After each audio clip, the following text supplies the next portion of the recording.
E agora vamos falar da chuva que atinge o norte e o nordeste do Brasil. No Amazonas, a cheia do Rio Negro já atingiu 3.000 famílias.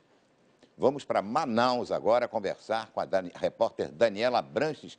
Daniela, a previsão da meteorologia é preocupante em todo o estado e o estado deve enfrentar chuvas mais fortes, talvez as mais fortes dos últimos anos.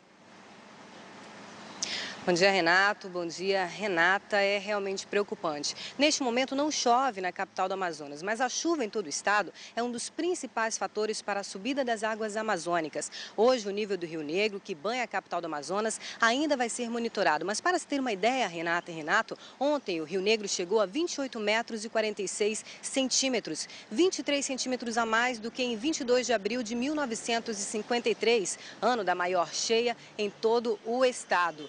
Os mais afetados até o momento realmente são os ribeirinhos no interior do estado e eles já recebem o apoio da Defesa Civil do estado e também nacional. Mais de 180 mil pessoas no interior já foram atingidas. Aqui em Manaus, mais de 20 mil famílias moram em áreas de palafita na orla da cidade e a situação de 3.000 dessas famílias já está sendo acompanhada. Renato, a chuva aqui deve ir até o início do mês de junho.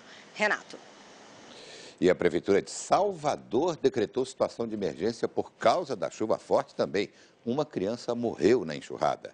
Ricardo Ismael, são milhares de pessoas em áreas de risco aí em Salvador. Isso mesmo, Renato. Cerca de 400 mil pessoas moram em encostas e pontos de risco como este aqui em que nós estamos. A chuva finalmente e felizmente deu uma trégua, embora muitas nuvens escuras ainda cubram boa parte da capital baiana. A Defesa Civil registrou mais de 600 ocorrências, entre elas queda de árvores, alagamentos, deslizamentos de terra e desabamentos de imóveis. O caso mais grave foi a morte de um bebê de 1 mês de vida, atingido por uma pedra que caiu em cima da casa onde ele estava. De acordo com especialistas, 70% das construções são irregulares em Salvador e oferecem perigo à população. O prefeito da cidade, João Henrique, decretou situação de emergência por causa da chuva. Isso vai permitir a liberação imediata de recursos para atender as famílias prejudicadas. Renata. De Salvador, a gente vai agora para o Maranhão, porque lá também a chuva causa estragos.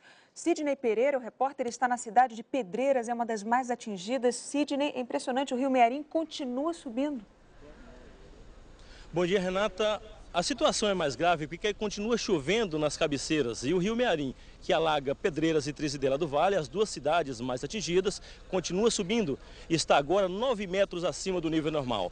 Hoje, 1.700 famílias estão alojadas em abrigos públicos, mas o número de pessoas que perderam tudo com a enchente pode ser bem maior. A Defesa Civil hoje pode recorrer à polícia para remover as famílias que insistem em continuar vivendo nas áreas de risco. Renato. No Rio Grande do Sul, o problema é o contrário, é a falta de chuva. Vamos falar com Cristiano dos Santos. Cristiano, 107 municípios estão em situação de emergência por causa da seca. Bom dia, Renato. Bom dia a todos. É isso mesmo, a chuva que cai até este momento não é o suficiente. Há 2 dias caiu uma chuva muito fraca aqui na região. Neste momento, o céu está nublado e faz 17 graus. A seca, que já dura 3 meses, atinge cerca de 500 mil gaúchos. Aqui no norte do estado, até agora, choveu apenas 330 milímetros, pouco mais da metade prevista para esta época do ano. Os prejuízos são ainda maiores para quem vive nas zonas rurais. Em algumas propriedades, a produção de leite caiu 70%. Açudes secaram. As perdas nas lavouras de soja chegam a 40% e no milho 50%, dependendo do município. No noroeste do estado, dezenas de famílias estão recebendo água do Rio Uruguai.